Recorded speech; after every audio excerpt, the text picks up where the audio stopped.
Halo kawan-kawan, Assalamualaikum warahmatullahi wabarakatuh. Welcome back again with me. Nah, kali ini kita akan belajar konsep bahasa Inggris dari dasar. Nah, setelah ini kalian akan, insya Allah akan bisa membedakan ya, bagaimana cara merangkai kalimat bahasa Inggris dengan benar, tanpa bingung ya, bingung masalah tenses dan juga aspek dalam bahasa Inggris ya. Baik, sebelum saya mulai silahkan di subscribe dulu channelnya Sinau. Nah, di channel ini kita semua akan belajar banyak hal ya, tapi khususnya belajar bahasa Inggris ya untuk umum ya, jadi tidak materi-materi yang sulit. Nah, begini teman-teman ya.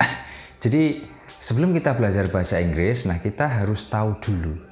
Jadi biasanya kita belajar bahasa itu akan sangat dipengaruhi oleh bahasa kita, mother language atau native language. Nah, dalam hal ini adalah bahasa kita Indonesia ya.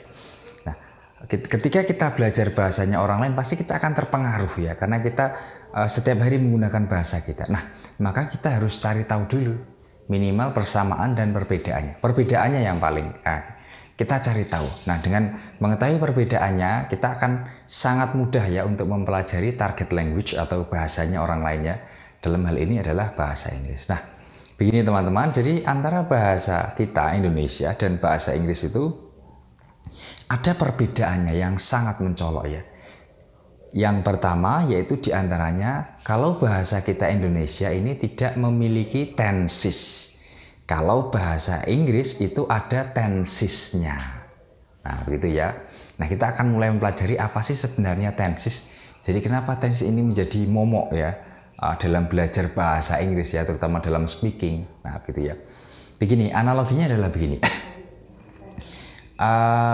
Jadi kalau bahasa kita Indonesia, nah ini tidak mengalami perubahan waktu ketika seseorang itu bicara. Contohnya kata pergi misalkan. Nah, saya tulis di sini ya kata pergi contohnya. Nah, pergi. Nah, kata pergi ini kalau kita ucapkan apakah perginya hari ini atau kemarin atau besok atau kapan saja, kata ini tidak mengalami perubahan. Nah, itulah yang disebut dengan tenses, kata kerja. Jadi tenses itu hubungannya adalah perubahan kata kerja yang menunjukkan waktu. Nah, jadi kalau bahasa Inggris, kata pergi ini tergantung ya, melihat perginya kapan.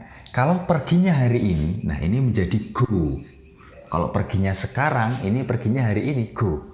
Tapi kalau perginya sudah kemarin, nah dia menjadi when. Ya. Perginya sudah dari dulu, nah ini gone. Nah, jadi ini yang mungkin membuat kita agak bingung ya dalam membuat kalimat bahasa Inggris. Sama-sama satu kata kerja, tapi ketika tindakannya dilakukan berbeda waktu, maka kata kerjanya itu akan berbeda. Nah, maka kalian harus mengetahui konsep bahasa Inggris itu dengan bahasa kita, bahwa bahasa Inggris itu memiliki tenses tadi. Nah, kita akan mulai belajar apa sih sebenarnya tenses itu, gitu ya. Kita akan kenali. Nah, baik. Secara mudah dipahami bahwa tenses itu adalah perubahan kata kerja yang menunjukkan waktu terjadinya sebuah kegiatan. Saya ulang, jadi tenses itu adalah perubahan kata kerja, bentuk kata kerja yang berubah sesuai dengan aktivitas yang dikerjakan seseorang. Jadi penanda waktu kegiatan, nah, yang ditunjukkan oleh kata kerja tadi untuk menunjukkan aktivitas. Apakah aktivitasnya hari ini namanya present, ataukah sudah terjadi namanya past, ataukah akan terjadi namanya future. Nah, dalam bahasa Inggris tadi saya bilang bahwa tenses itu dia hanya ada 3 ya. Yang pertama adalah present. Nah, begini. Nah, present ini adalah sebuah tindakan yang terjadinya sekarang. Jadi semua yang berhubungan dengan sekarang ini namanya present. Begitu ya. Selanjutnya, tense yang kedua itu past. Namanya past itu berarti sesuatu yang sudah berlalu. Artinya sudah terjadi. Jadi yang kita sampaikan itu sudah kita lewati, kita lakukan. Itu namanya past. Yang ketiga future. Nah, inilah tenses ya. Jadi tenses itu adalah penanda kegiatan. Apakah kegiatannya itu terjadinya sekarang ataukah kemarin sudah terjadi ataukah akan terjadi. Nah, tenses itu hanya ada 3 ya. Jadi hanya hari ini, kemarin atau sudah terjadi dan akan terjadi. Nah, dalam bahasa Inggris kenapa tenses ini menjadi sangat banyak? Nah, kita harus cari tahu kenapa alasannya begitu ya. Nah, tenses itu dia hanya berhubungan dengan kala atau waktu ya. Kapan terjadinya? Spesifik waktu terjadinya kapan? Nah, gitu ya. Nah, sementara selain tenses itu ada namanya aspek. Nah, sini saya tulis aspek. Jadi tenses itu berhubungan dengan aspek.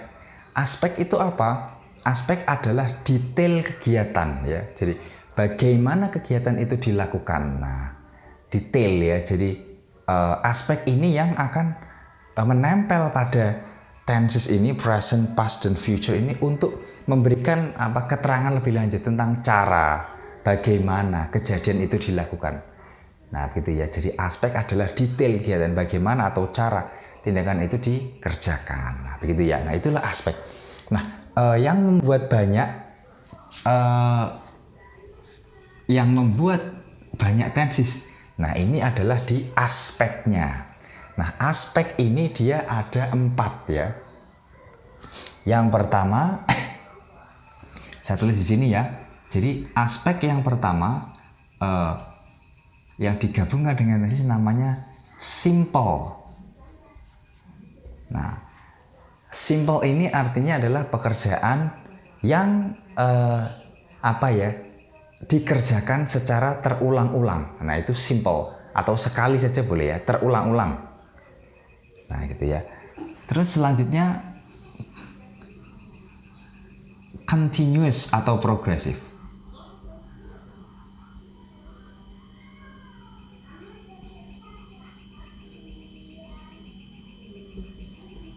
Nah, aspek yang kedua ini adalah continuous atau progresif. Artinya pekerjaan yang betul-betul sedang dikerjakan. Jadi ketika kita menyampaikan itu, kita sedang melakukan atau mengerjakan tindakannya. Nah, itu continuous ya. Jadi continuous ini berhubungan dengan sesuatu yang betul-betul sedang dilaksanakan pada waktu melakukan tindakan. Nah, oke ya. Yang ketiga adalah perfect. Nah, namanya perfect ini adalah sebuah aspek yang melekat tentang lengkap detailnya ya. Jadi ada urutan, ada kronologi. Nah, masa lalu yang berhubungan dengan sekarang. Jadi kejadiannya itu ada sangkutannya. Nah, itu perfect ya. Selanjutnya adalah perfect continuous.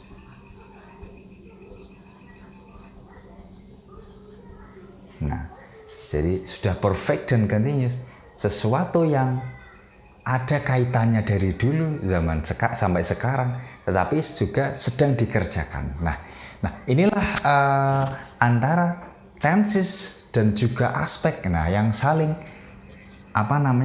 bersambungan yang menyebabkan tenses dalam bahasa Inggris ini menjadi banyak. Nah, jadi kalau kalian menguasai konsep ini, insya Allah tidak akan bingung. Nah, seperti contoh di sini ada present, ada simple, simple present. Present artinya sekarang, simple ini artinya ya simple, sederhana, artinya sesuatu yang menjadi kebiasaan yang terjadi sekarang ini. Seperti contoh tadi, I go. Nah, kalau kita mengatakan I go, artinya saya melakukan pekerjaan itu sekarang dan kejadiannya ini terulang-ulang setiap hari. I go to campus misalkan. Nah, I go to campus. Nah, sinyal wordnya, jadi ciri-ciri penanda present itu biasanya ada every day, every Sunday.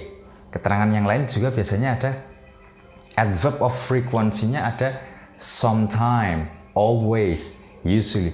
I usually go to campus every Monday. I always go. Nah, jadi simple present ini digunakan untuk menyatakan kegiatan yang terjadi sekarang ini dan menjadi sebuah rutinitas. Terulang-ulang di masa sekarang. Terulang di masa sekarang ini. Pekerjaan yang terus-menerus kita kerjakan setiap hari. Nah, gitu ya. Nah, selanjutnya ada past simple, simple past. Nah, ada past berarti hubungannya masa lalu, simple. Sesuatu yang terjadi sekali dan selesai, simple past. Pekerjaan yang sudah terjadi dan selesai. Nah, ini contohnya I went. Nah, kalau kita bilang I went artinya pekerjaan yang sudah terjadi dan sudah selesai, begitu ya. Nek dia masih berlanjut, dia tidak areanya simple past. Ada yang lain, nanti kita akan sampai ke sana ya.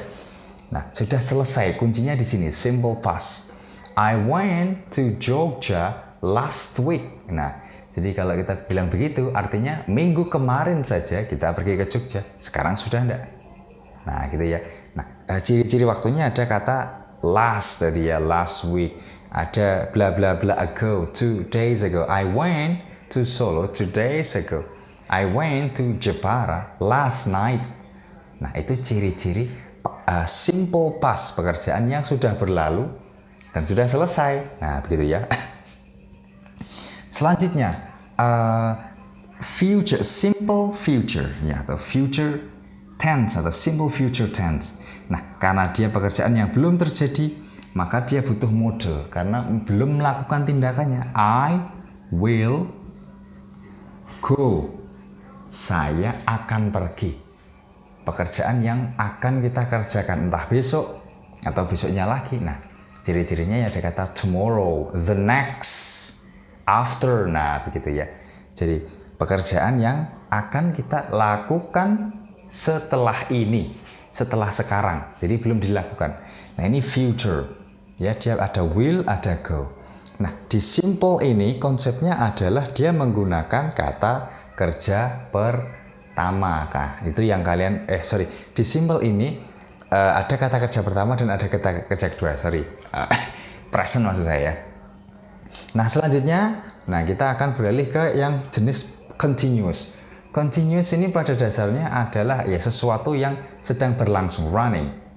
Aktivitas yang sedang berlangsung. Konsepnya begitu ya. Nah, kalau present digabungkan dengan aspek continuous, maka present continuous tense. Ini untuk menunjukkan sebuah pekerjaan yang ketika kita bicara, kita sedang melakukannya sekarang. Contohnya, misalkan saya ditelepon teman saya, "Hey Syafiq, what are you doing now?" Kamu sekarang lagi ngapain? Nah, saya bilang, "I am teaching English now." Saya sekarang sedang melakukan tindakan mengajar. Nah, I am teaching, atau di sini ya misalkan saya sedang pergi. I am going. Nah, I'm going.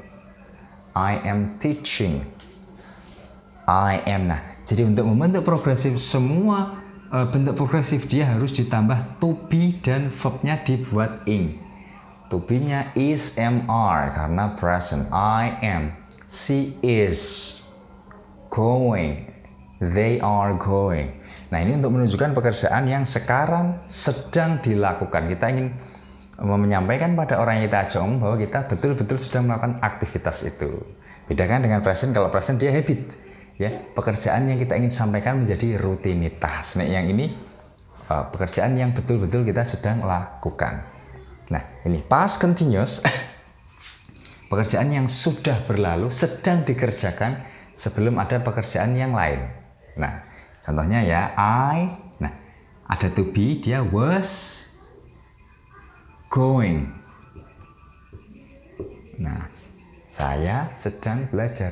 Jadi biasanya past continuous ini digunakan untuk menunjukkan dua aktivitas yang kebetulan bareng. Ada yang sudah kita kerjakan di masa sebelum sekarang, masa lampau begitu ya. Kita ingin menekan yang terjadi lebih awal. Nah, ini biasanya pakainya past continuous. I was going to your house when you slept. Nah, jadi pekerjaan yang berbarengan dan kita ingin menyampaikan bahwa aktivitas pertama ini dalam bentuk past continuous tense, dan yang kedua dalam bentuk past tense. Pekerjaan yang sedang kita lakukan di masa lalu dan sudah selesai tentunya ya. Nah, begitu. Nah, selanjutnya future continuous tense. Pekerjaan yang sedang akan kita lakukan. Ini agak sulit dipahami ya, tapi ya bisa dianalogikan. Jadi besok jam 7 kamu ngapain? Nah, begitu kan. Nah, kita kan pasti akan jawab, oh besok jam 7 saya akan sedang. Karena kita sudah memiliki rencana tindakan, maka kita sampaikan I sedang, I will, boleh ya, I will. Nah, ini dikasih be, will be, going. Nah, I'll be going. Ada yang lain ya selain be going itu, kita belum belajar biar tidak bingung ya kita ya, pakai will saja. I will be going. I'll be going to my friend's house at 7 tomorrow. Nah, saya akan sedang pergi ke rumah teman saya besok jam 7. Nah, pekerjaan yang akan kita sedang lakukan besok atau selanjutnya setelah ini. Nah, ini ya. Nah, ini terus selanjutnya ada present perfect. Nah, ini ada kata perfect ini, nah, biasanya yang akan sedikit membingungkan kita ya. Present itu berarti sekarang, perfect itu sempurna. Maksudnya sempurna itu terjadi kegiatan yang berkelanjutan, itu sempurna ya. Yang kita sudah lakukan sebelum sekarang, entah dari dulu entah kapan saja, waktunya ya tidak spesifik, tetapi sekarang masih kita kerjakan. Nah, contohnya saya sudah mulai belajar bahasa Inggris 5 tahun yang lalu. Nah, jadi 5 tahun yang lalu saya sudah mulai belajar. Waktunya tidak spesifik kapan harinya, tapi saya sudah mulai. Dan berlanjut sampai sekarang. Sampai sekarang saya masih selalu belajar bahasa Inggris. Nah, maka kita akan katakan ya, I. Nah, ini I. Nah, dia cara membentuknya dia ada auxiliary-nya have atau has. Berarti ini I have, begitu ya, I have. Setelah have diikuti verb ketiga, I have gone. Nah, so I have gone to my grandparents. Nah, since misalkan ya 3 years. Saya sudah sering pergi ke rumah kakek nenek saya. Nah, sejak 3 tahun yang lalu. Nah, jadi untuk menunjukkan pekerjaan yang ada hubungannya, ada kaitannya antara masa lalu dengan sekarang, berhubungan. Pekerjaannya sama, berhubungan. Nah, sampai sekarang kita lakukan. Nah, begitu ya, itu present perfect. Jadi cara buatnya ada I, subjek, kasih have ataupun has, begitu ya. Bedanya have itu untuk subjek I, we, they, has, she, he, it, ikuti verb ketiga. Past perfect continuous. Nah, past sudah past perfect. Ya, jadi nah, past perfect continuous ini idenya hampir mirip dengan present tapi berbeda ya. Kalau past itu berarti pekerjaan yang sudah kita laksanakan pada waktu dulu ya. Tetapi ada pekerjaan yang lain yang mengikutinya. Nah, jadi ada pekerjaan yang kita sudah lakukan sejak dulu, tapi ada pekerjaan yang lain yang mengikutinya setelahnya. Jadi biasanya ada 2 kegiatan. Ya, yang pertama, nah itu kita buat dalam bentuk past perfect tense, yang kedua past tense. Jadi misalkan saya 5 tahun yang lalu sudah belajar bahasa Inggris. Nah, tetapi 3 bulan yang lalu tiba-tiba saya berhenti karena, nah mungkin karena sakit misalkan ya. Nah, gitu ya. So, katakan I had. Nah, jadi cara membuatnya adalah nah ini kalau ini have, ini had. Terus verb ketiga. Ya. I had gone to your house when you slept misalkan. Nah, jadi pekerjaan yang ya ada hubungannya dengan masa lalu, tetapi ada pekerjaan lagi yang mengikutinya. Pekerjaan yang kedua. Nah, biasanya pekerjaan yang kedua karena terjadinya sama-sama di masa lampau, maka pekerjaan yang kedua dibuat past tense. I had gone to your house when, ada when biasanya, you. Nah, pekerjaan yang kedua dia buat dalam bentuk past tense, you slept. Nah, ini present past continuous. Kalau future perfect continuous, future perfect tense, future tapi perfect ya. Hubungannya ada masa lalu, masa sekarang, dan akan dikerjakan. Ini bagaimana konsepnya? Nah, jadi pekerjaan yang kita akan telah sedang lakukan di masa yang akan datang, akan telah kita lakukan. Nah, bingung enggak? Akan tapi telah. Artinya adalah pekerjaan ini memang sudah kita rencanakan, ya, tapi belum kita kerjakan. Sudah kita rencanakan, tetapi belum kita kerjakan, ya. Seperti contoh minggu kemarin, minggu depan saya akan pergi ke rumah kamu. Nah, tapi ngomongnya di masa sebelum sekarang, jadi akan telah dikerjakan. Nah, contohnya seperti ini ya. Berarti ada future, ada perfect. So menjadi I would have. Nah, I would have gone. Akan telah. Saya akan telah pergi ke rumahmu. Nah, jadi akannya belum kita kerjakan, telahnya karena telah kita rencanakan dengan matang. Nah, begitu ya. So, pekerjaan yang kita sudah omongkan tetapi belum dikerjakan, akan telah. Nah, ini future perfect tense. Masih ada satu baris lagi, ada tenses present perfect continuous, ada past perfect continuous, ada future perfect continuous. Nah, ini ada 3. Silahkan, nah, siapa yang bisa menjelaskannya, taruh di kolom komen, kita pelajari bareng-bareng. Nah, itulah konsep dasar belajar bahasa Inggris ya. Kenapa bahasa Inggris kadang-kala agak sedikit bingung untuk menyampaikannya. Nah, karena tadi bahasa Inggris itu memang ada namanya tenses dan aspek penanda waktu kegiatan dengan berubahnya kata kerja, dan fungsinya berbeda-beda. Oke ya, nah itu silahkan penjelasan dari saya, mudah-mudahan bermanfaat, dan kalau ada yang salah silahkan ditambahi ya di kolom komen. Jika ada pertanyaan juga silahkan tulis di kolom komen. Thank you. Assalamualaikum warahmatullahi wabarakatuh.